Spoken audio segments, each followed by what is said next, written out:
folks, our guest today is Dr. Vicki Rackner. She's a retired general surgeon. She has graduated from the Washington State School of Medicine, and she has just decided a few years back that she was tired of doing all the surgeries that she did for many, many years, saw thousands of patients, and wanted to become an entrepreneur. So what she does now is she writes books. There are some of them that you see on this slide. You also see some of the magazines, newspapers, and TV shows that she's been on. She's very well known in the medical community. And so we've partnered with Dr. Vicki to help our licensees become even more successful in this business, because that's what she does, is helps business people who want to connect with doctors to connect with doctors. And that means that you don't have to worry about the marketing end of this business, because you are in partnership with Dr. Vicki Rackner in this business. No other company can make that claim, and you have a huge advantage out there in the marketplace, because as you'll see, you could actually put your name on the cover of a book that she's written and use that as a marketing tool. Okay, now I'm going to show you the question that I actually put up for and asked Dr. Vicki before we started recording the interview. I said to her the question that you're probably wondering yourself right now, that is, how do you engage with doctors in this time of physical distancing? All right, Patrick, well, thank you so much for your question about how do you actually engage doctors in this time of physical distancing. I know that people say social distancing, but we all are connected socially. So I see it as physical distancing. And when I think about lead generation, when I think about getting in front of doctors, I really think about three buckets of leads. There's family, friends, and fans, people who already know, like, and trust you. And this is really where the low-hanging fruit is. So if you become a new licensee, you already have a network of people who know, like, and trust you. And you can go to them and say, hey, you might not know this about me, but I've got a real dedication to serving the doctors in private practice in our community. And should you know any such doctors, have them contact me, because I've got this free yummy treat for them. And we've got all sorts of yummy treats for the licensees. And this is, as I said, the low-hanging fruit. This is where you are most likely to get your next doctor client, because after all, your neighbor might be cousins with a doctor. This is actually a very, very challenging time for doctors, and let me just step back and explain why. So if you think about the major therapeutic intervention for COVID, it's flattening the curve. It's making sure that the demand for healthcare resources doesn't exceed the supply. So a lot of hospitals and clinics have just decided to cancel elective cases. And this is really the engine that drives profitability, not just of individual practices, but also hospitals and clinics. So now that we're opening up and different regions of the country are open to different extents, even though doctors are saying, sure, I will replace your hip right now. I just got a call from my dentist. Are you ready to come in and get your teeth cleaned? Well, not everybody is ready to do that. Some people have a lot of fear of COVID. And so they're thinking, now I'll put that hip replacement off for a couple more months until things are really safer. So what does that mean for that orthopedic surgeon or my dentist? It means that revenue is way, way down. So most physicians who are not in primary care are really hurting right now.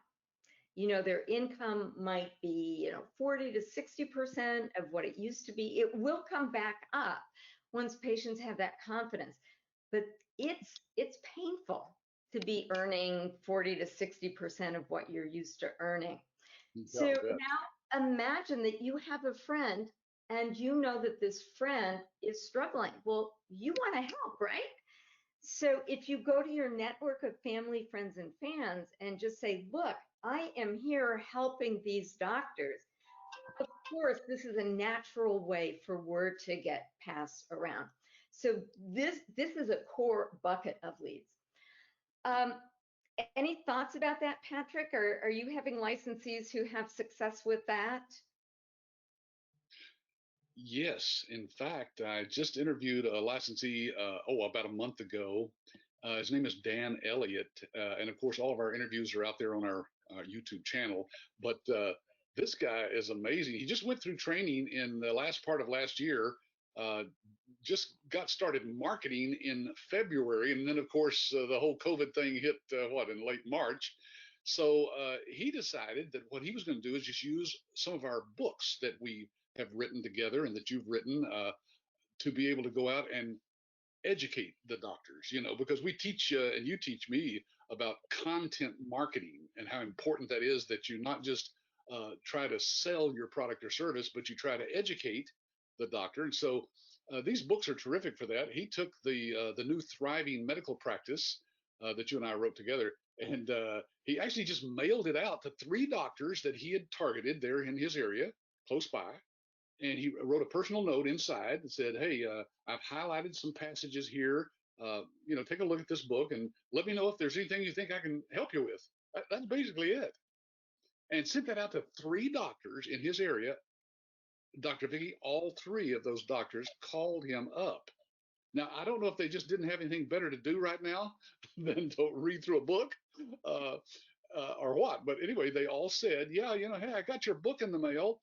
And it's funny how they always refer to it as your book, even though he didn't author the book. He wrote the foreword, as you know. You can have your name put on the front cover.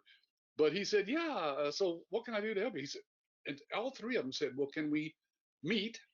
2 of them wanted to meet just virtually, through GoToMeeting or Zoom. And so he did that with those 2. And one of them said, "Look, just come in on Saturday. There's no patients here. I come in on Saturday morning anyway, and let's just meet. We can wear masks and, be separated and so forth." So he did that. All 3 of those he has made proposals to and signed up one already, and the other 2 are just, working through some things and doing their due diligence on him and the company. And he says, I believe I'll get both of those doctors too, but even if I got just one out of 3 books, you know, so it works. Well, that's great. Okay, so that's the first bucket, family, friends, and fans. The second bucket are the power partners. So these are the people who already have relationships with doctors.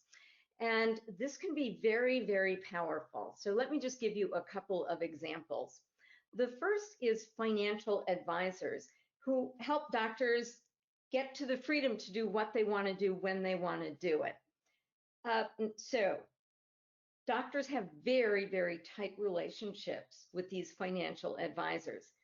Most of the financial advisors generate income by taking a percentage of the assets they manage. So as the doctor builds wealth, their fee, their income increases too. All right, so what if you went to one of these financial advisors and said, "Would you like a hot tip about how to help doctors move closer to retirement and building wealth more quickly? How about if you help doctors collect their tens to hundreds of thousands of dollars in accounts receivables and allocated that to retirement planning?" So now there's something in that for the financial advisor, right? Because what financial advisor wouldn't like some percentage of hundreds of thousands of dollars? And I know this seems like a big number, but it's not at all uncommon for doctors to have this kind of money in accounts receivables. Yeah, I've had licensees tell me they found doctors with $500,000 up to $1 million in accounts receivables.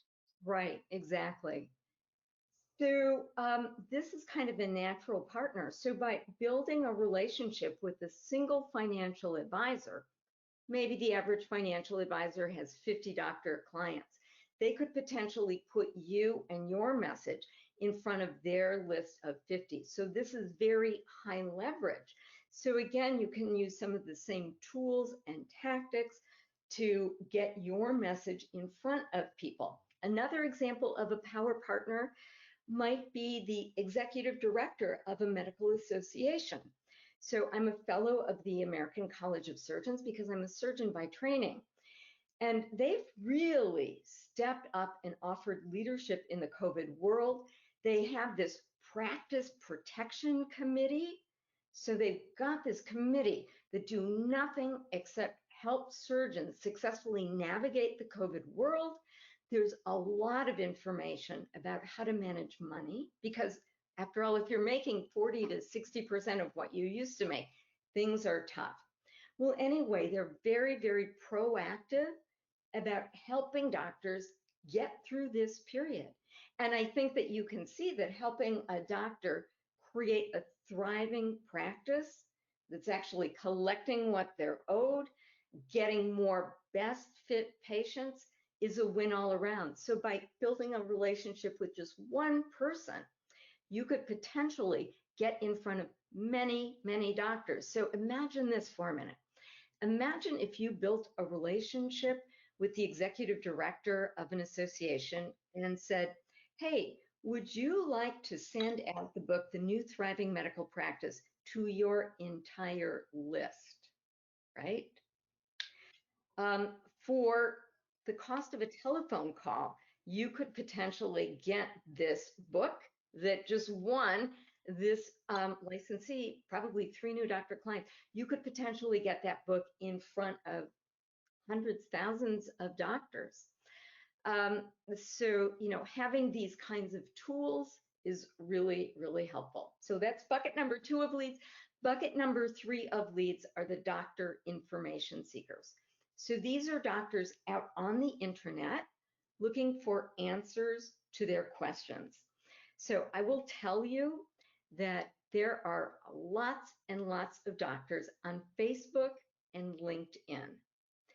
And so if you've got messages out there, you've got ways of reaching out to doctors and building relationships like that. So I always test things before I make recommendations. So I am reaching out to doctors on LinkedIn. So I've got a welcome message, let's connect message. And then usually my second message is, thank you for serving the community. Just want to know, how are things going for you? And I have been absolutely stunned at the level of transparency. I just got a note from a gastroenterologist who said, I was doing locums work, which means he's sort of like a substitute doctor. I've been doing locums work, and the hospital just decided this relationship isn't working anymore. So now I'm reinventing myself. I tried applying for a business loan so that I could actually get myself set up in private practice. But we're having like real conversations. I'm really hearing about what's going on with them. And Patrick, how about your licensees? Are you finding that they're able to make connections on LinkedIn and Facebook? Yes, in fact, I had one licensee who connected with a financial advisor online, and they set up and did a webinar together. The financial advisor wanted to give a webinar on how doctors can invest and save money and so forth, and so they sponsored that. They co-sponsored it, and of course the licensee introduced the financial advisor, and they became basically partners in marketing to doctors. And now the licensee is going to do a webinar that's similar to that, but based on the licensee's services. Uh-huh. Well, wonderful. So I hear stories like this all around. And the beautiful thing, especially with the financial advisor, it's win-win-win, right? The licensee wins, the financial advisor wins, and the doctor wins. So there are lots and lots of opportunities. But today, doctors hurt. They're looking for new solutions. And they're also willing to connect in a new way. I was telling you about being a fellow of the American College of Surgeons. Every year they host a national meeting, and there are maybe 20, 30,000 surgeons who all come together in Chicago or San Diego. This year it's all going to be virtual. So doctors are getting used to this idea of connecting by Zoom, connecting virtually. Right. And that brings up many, many more opportunities. It means potentially that you could get a doctor on a Zoom meeting and then bring in another expert whom the doctor might want to speak with. So I see this as really a time of tremendous opportunity. Doctors have the need, they've got the financial pain, and you've got the means to get in touch with them. Yeah, somebody years ago, some famous Andrew Carnegie or somebody like that, said that if the secret to getting rich is to find a need and fill it. And the need right now for doctors is even greater than it was before this virus hit because, like you said, their visits are down. That means their income is down. And I've had doctors telling licensees, look, I plan to make up for this. The second half of this year, I'm going to, make up for this. And so what can I do to do that? Well, we've got all kinds of services that we can offer to doctors to help them increase their income, collect more money, and even help them with their marketing, online marketing, because they have to have a presence out there online as well. So it's just like anything. I think of any event that happens financially in the United States as an opportunity for an entrepreneur. Absolutely. So let me tell you another trend that I'm seeing that applies to people who are thinking about becoming licensees.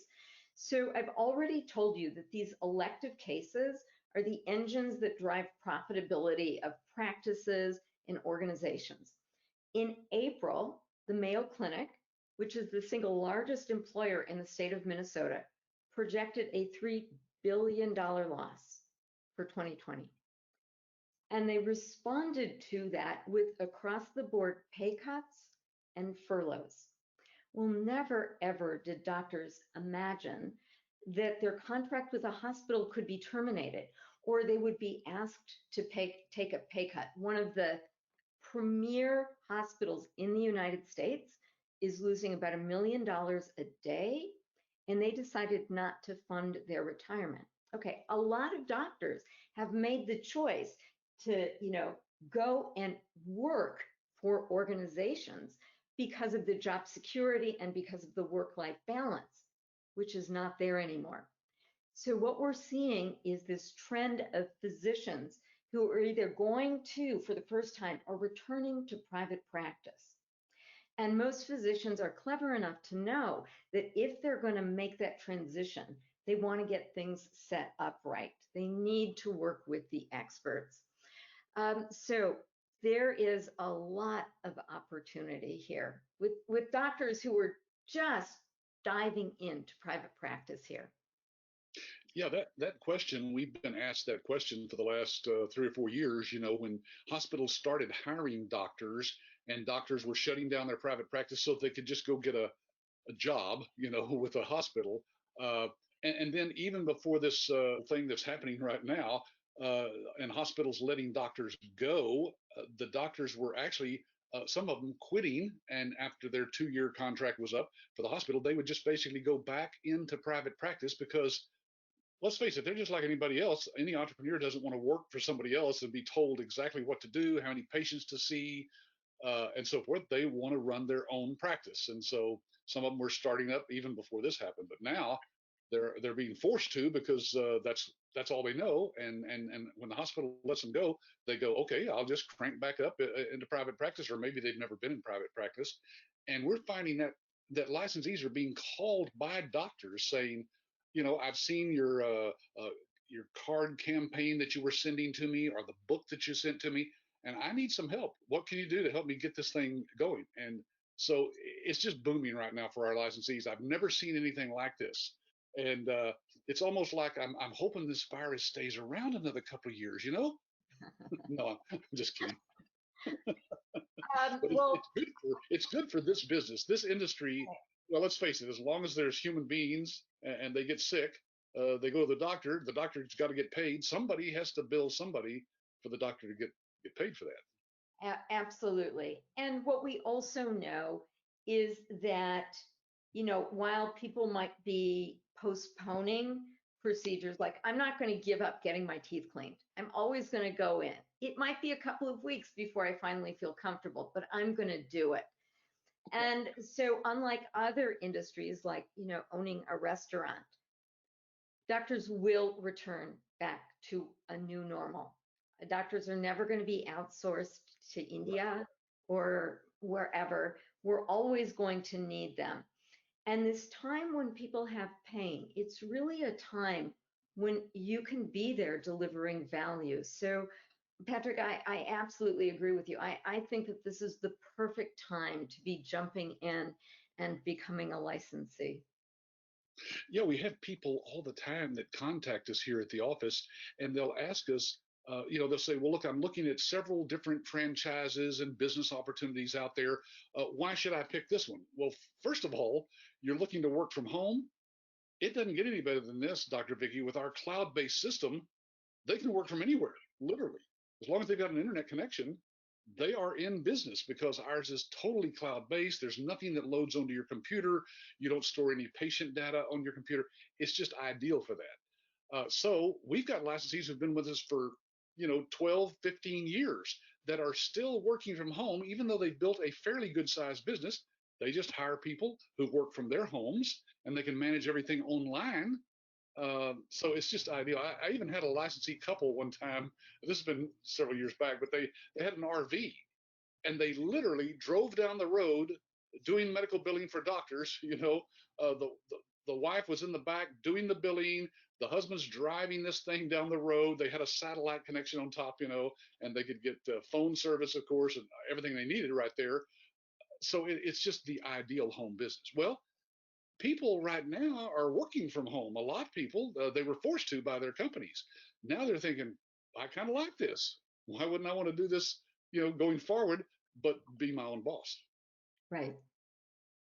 Absolutely. I've been doing this for 2 decades. There's nothing like it, having a scalable business where you are in charge of your destiny. You can do it from anywhere. You can be as busy as you want to be.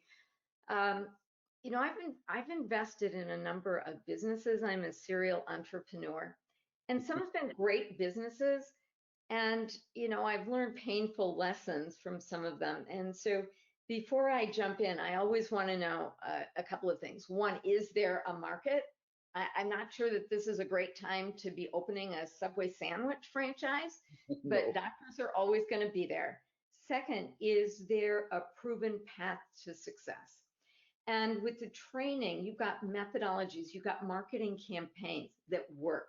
There are actual licensees who are doing this and who are being successful. And the third is, what's the quality of my life going to be? And Patrick, you've mentioned something before that sort of, makes me kind of sit up and smile. And that's that your licensees can be earning as much, if not more, than the physicians that they serve.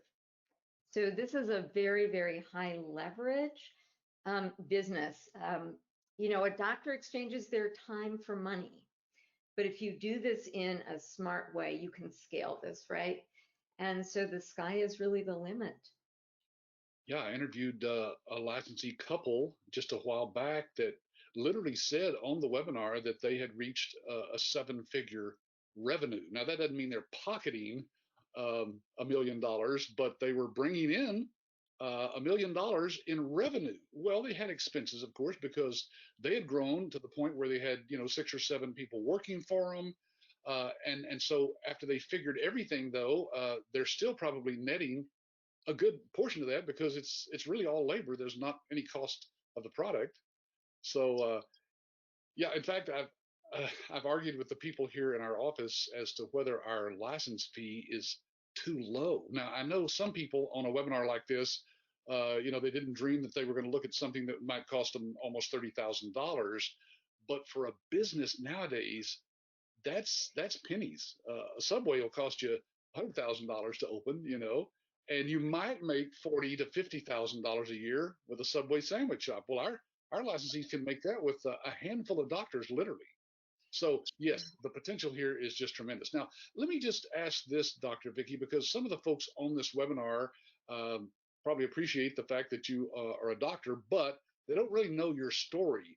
Why don't you share with them your story about having outsourced your own billing?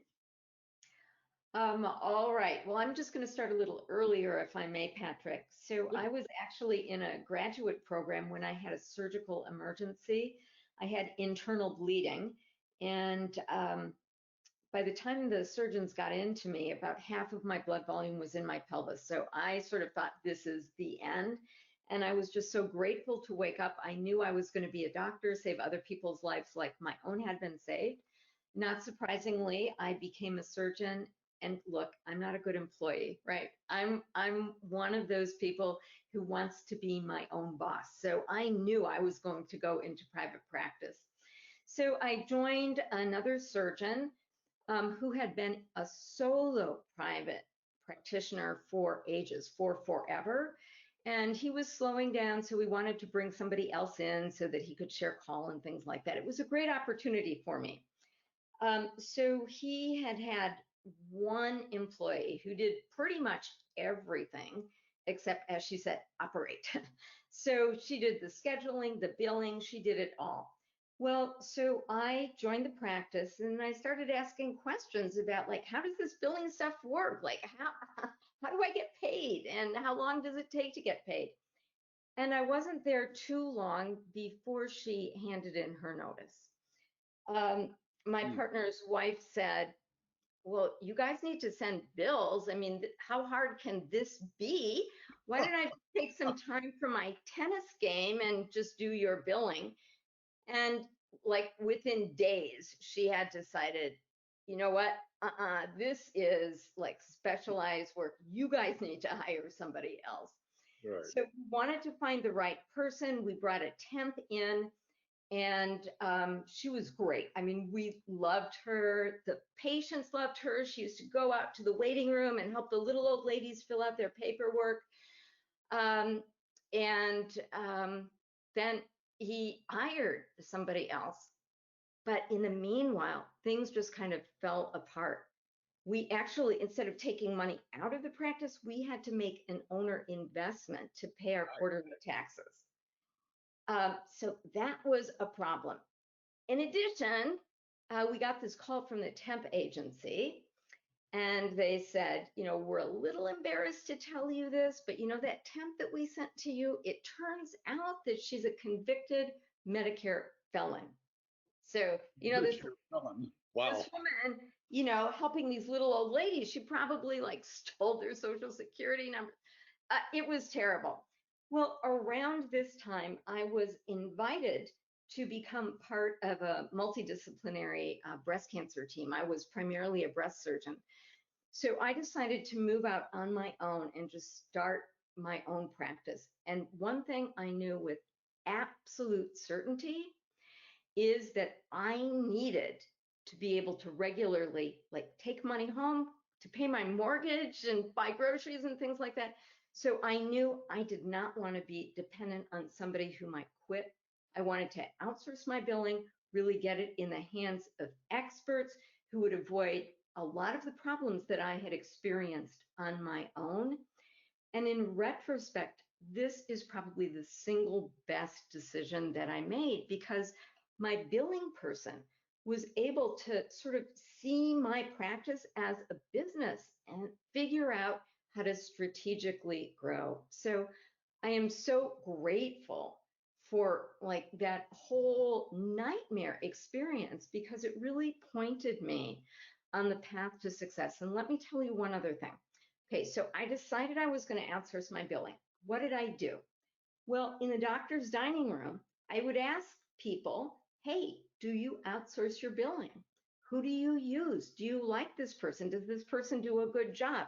And guess what? When the same name kept on coming up, I decided to hire that person myself pretty much before I even met her because I have so much trust in other doctors that if they trusted this person, she must be good.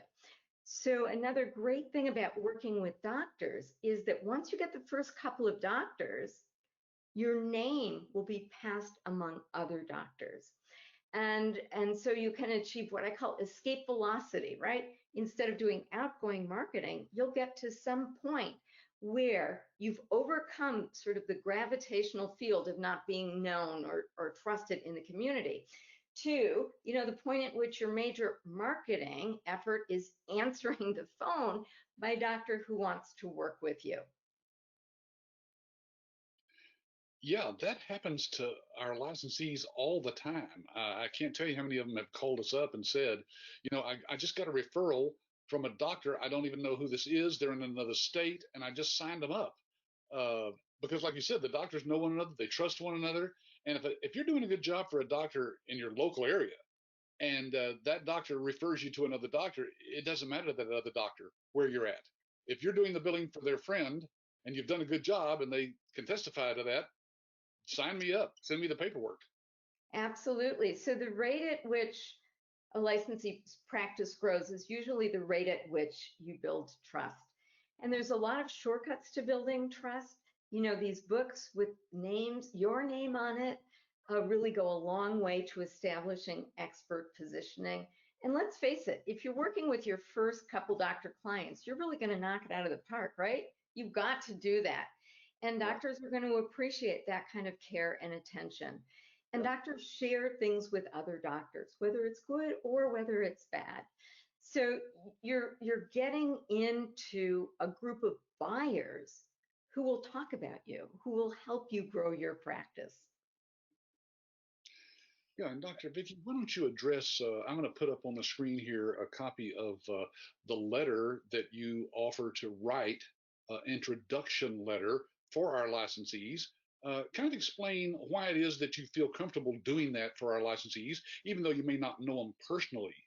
All right. So I've developed these 10 laws of physician engagement. So for the past decade, I've been helping people build business relationships with doctors. So I've got my phone here. If I lost my grasp, I know what would happen. It would fall because the law of gravity is always at work. And so too, there are certain laws that will guide the behavior of physicians. So we know that the most influential person in a doctor's life is another doctor. I mean, I just told you the story about how I chose my own person to whom I'd outsource. So the licensees basically enjoy sort of the umbrella of, of my position as a physician evangelist. And so basically this letter just says, it tells my story. It says, you know, here are the reasons that I am happy that I outsource my billing. I want to introduce you to somebody who's part of the largest national network of revenue managers. And here are some reasons that you might be interested in joining the conversation. So basically, it's kind of like a marketing martial arts. So you're harnessing the power of your relationship with a physician who basically talks about the importance of outsourcing your medical billing. It also positions you as part of a group of experts. So when a doctor says, how much experience do you have? You can say, well, I'm part of a network and here is their experience. Um, I have a personal mentor who's always talking about how to turn objections on their head and making it sort of a reason that you want to work with me. But even early on, you know, if you want to deal with that objection, you know, you can say, well, you're going to be my first client, and here's why that's in your benefit. It's because I'm going to work so hard to make you happy. Right. But anyway, being able to be positioned with a physician, you know, having your name below mine on a book, this is a huge competitive advantage. This is going to be something that really helps you grow your practice. Now, let's just tell the truth. I mean, you could go out and you could invest in a course about how to do coding. You could put together all of the elements that ABS offers. You know, you could duct tape some of the services, see if you could build a relationship with these various vendors. But what you can't do is you can't get the known path to success, right? You can't duplicate a relationship with a physician evangelist who's going to help you grow your practice. So when I decide, you know, how am I going to price my services, right? What's the fee going to be? I think that people should always get a 10-to-1 return on their investment. So what is the lifetime value of a single doctor client to a licensee, Patrick? Do you have any sense of that? Is it hundreds of thousands of dollars? Oh yeah. Well, with one doctor, they could be making 25, $35,000 a year. So, we've had licensees that still have clients after 10 years. That's what, over $250,000. Yeah. Right. So how much would you pay to acquire a client who is worth, four, $500,000? And by the way, doctors also tend to be very loyal. So once you acquire a doctor and you build a great relationship and you do a great job, you're probably going to have this doctor for life. Yeah. So I don't know about you, but if I had a vending machine and I could put in 30,000 and I could get out 400,000, I'd do that all day long. Yeah. It really is like selling, snow cones in the Sahara Desert, because Right. you're offering doctors a way to increase their revenue, get their money faster, collect more from their accounts receivables, all these things that bottom line puts money in their pocket, and yet they just pay you a small, 6, 7, 8%, of what you collect for them. They're Yeah. more than willing to do that because, believe me, it costs them more than 6 to 8% to hire people, get the software, the IT support, all the stuff that they'd have to do it themselves inside their own office. So, Right. And yeah. there's one other big, big point. You might be thinking, oh, these smart doctors, you know, haven't they figured this out for themselves? And yes, doctors are smart, but I can almost guarantee that you have greater business savvy than they do. Doctors just do not do well with money. Money is the ultimate taboo topic. I've interviewed hundreds and hundreds of doctors about their money stories and summarized it in this book, The Myth of the Rich Doctor. And Patrick, do you think that maybe we could give a digital copy to the people who are listening to this webinar Oh, so that of they can course. With your read? permission, I'd be glad to. Yeah. Okay, so I would recommend reading this book, and I think that you will see that doctors need your business savvy, right? They have not figured this out on their own. So you're going to be providing a very, very valuable service. You're going to be offering a roadmap to practice success that they probably are not figuring out on their own. Dr. Vicki, I think I've mentioned this to you before, but the people who get into this business, 90 to 95% of them don't have any background or connection with a doctor or the medical field at all. And we take people like that and teach them everything they need to do to get the business going. But uh, the people who do work for doctors, when I ask them about doctors and their business savvy, most of them will say, you know what, they're great people, they're very smart, they're very educated in what they know, but they're the worst business people in the world. Yeah. So doctors really do need your help. And, anyone who's an entrepreneur understands that there's business cycles, right? Sometimes things go really, really well. Other times you've got to get through the challenging times. Well, physicians are facing this challenging time right now, but they do not have the skills and tools to really get through this. So especially today, until we kind of get to the new normal. A licensee like literally could mean the difference between a viable practice and a practice that needs to shut down. Every community needs these practices open, right? So not only will you make a difference in the life of a doctor, but you'll make a difference in your community, because who knows, maybe one day this doctor that you help will be treating your mother or your child, so this is kind of a win all around. And let's also tell another truth. I mean, this is a great business opportunity, right? But there are a lot of people who are suffering, and who knows how they are going to get back on their feet. I actually just took a plane ride to see my son in Seattle. It was Oh, an really? How'd that go? It went great. I mean, it was like a whole new world. There were so many things that were different, but the Uber driver who drove me back, I always ask people about their stories. So he used to work for the Caterpillar organization. He was a mechanic.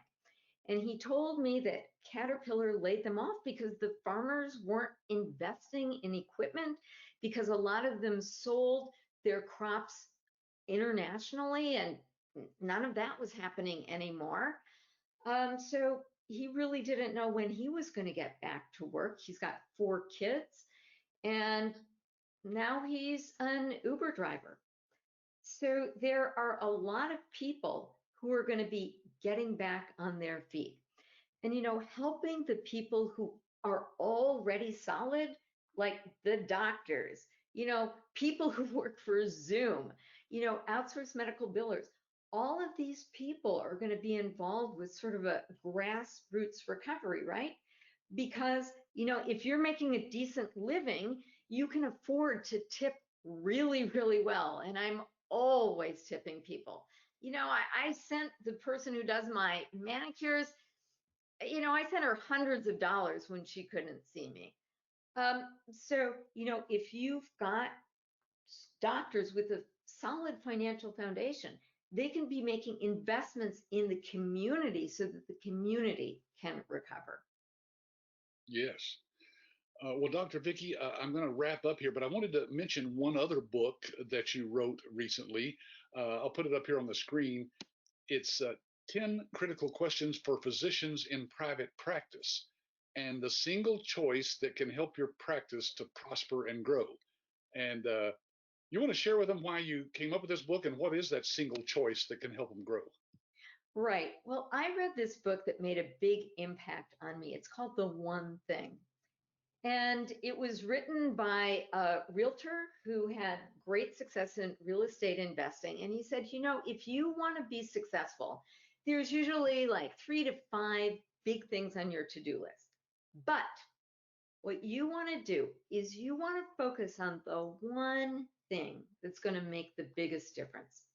So I sat back and I asked myself, okay, what is the one thing that contributed to my success in private practice as a surgeon?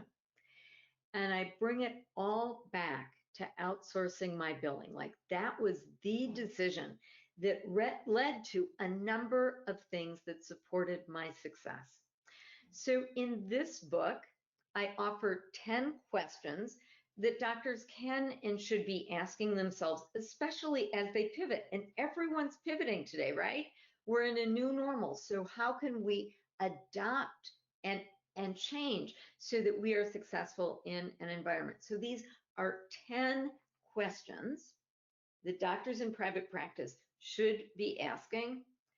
And guess what? The answer to every one of these 10 questions is outsource your billing. This is how this is going to help you.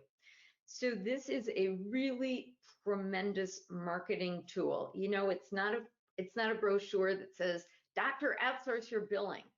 It's a more thoughtful piece about, if you really want to be successful, here's what you should be thinking, here's what you should be doing. So it doesn't sort of smell like a brochure or a sales book. Yeah, it's a book. Yeah. Right. Well, Dr. Vicki, I want to thank you for your time today, but I also want to remind people that you're always wondering. We're always being asked, what is my advantage, being with American Business Systems versus some other company out in the marketplace? What's my advantage? Well, folks, you're looking at your advantage right here. This doctor right here is your huge advantage out there, because you're not going to have a doctor that's partnered with you basically in business like you have with American Business System. So, Dr. Vicki, we've known each other, what, 4 or 5 years at least, maybe longer than that. More like 7, Patrick. Is it really? And I think every day I'm just give thanks for you as I ran into you, and the fact that you're such an ethical, professional doctor that's now helping other doctors to thrive in private practice. That's an honorable thing to do right now. And it has been a real pleasure. So just something else for people on the line. You want to make sure that you are running in the right circles. You're building relationships with the kind of people who are going to have your back. And unfortunately, you probably know that in the business community, there are some shady characters. There are some people who do a great job of selling you something, but not necessarily delivering on their promises. And through this experience with you, Patrick, I have come to really recognize that you and your organization are the real deal. I mean, you do what you say you're going to do. You're a person of integrity. This is the kind of person I want to associate myself with. And as you think about your next step, I think this is something that you should be asking too. So, Patrick, thank you for the opportunity to collaborate with you. It's always a pleasure. You're welcome. My dad used to say, you know, son, all you have as a man is your word. If you don't fulfill what you say that you're going to do for somebody, then you're not worth anything. And so I've always remembered that, and I try to just I do business with other people like I'd want them to do business with me. So, Yeah, all right. Well, thanks again, Dr. Vicki. my pleasure.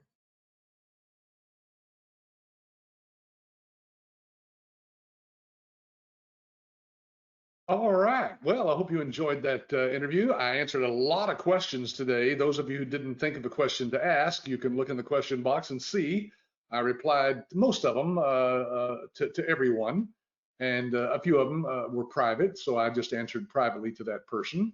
Okay. Well, folks, let's talk about that money back guarantee, because one of the questions that somebody asked was, do you really give people money back if they ask for it? Yes, we've done that a handful of times, at least over the past 26 years. Not many people do, because once they go through our training, they realize the potential of this business is much larger than we even indicated. Sorry. It's not like we try to overhype this thing because we don't want everybody to get involved in the business. Only the people who we think are going to stick with it and actually work with us to help them build the business, because we make money on the back end as well, folks. So I don't want your upfront licensing fee if you're not going to work the business. Don't think that you can go through the training and then just put it on the shelf. We want you to be happy with that. And you can get a copy of that. That money back guarantee is in our agreement. Get a copy of it by getting back with your ABS rep and asking them about that. The training is all done live, online, one-on-one with an instructor. This is somebody who's actually in this business, who've been very successful at it, have proven it, and we've certified them as one of our instructors. So you'll be able to go through this and let them, you can ask all the questions you want, because it is live, just like this one is, except you and that instructor are the only people that are on the line. Somebody asked if you could have more than just you do the training. Yes, you can have other people. It's done online, so they can get a link to the training as well. They have to do it live right along with you, but yes, you can have other people involved in that as well. So all I can say is those are scheduled on your schedule with your instructor. It all depends on their schedule. We're fairly busy right now, but there are openings. Somebody said, how quick can you get going? You can get going usually within just a few days of completing your paperwork and getting your funding done. And then you can complete the training in less than 30 days, many times less than, even 2 or 3 weeks, depending on your schedule, again, and how fast you want to go through that. Here are the steps that you need to take if you're still interested in getting involved in the business. And by the way, the phone number is there on the screen, because you might not know who your ABS business development rep is, but you can call that number and just ask. And Joanne answers the phone here at the office. She will tell you who has been assigned to you, and they can work with you on getting all of these things. For example, we have a downloadable research guide that's over 50 pages of information that's not anywhere on our website. You have to ask for that specifically. That's how we know that you are raising your hand saying, I really am interested. Then browse our YouTube channel. If you want to watch some previous webinars, we do these, like I said, every week for the past 12 years.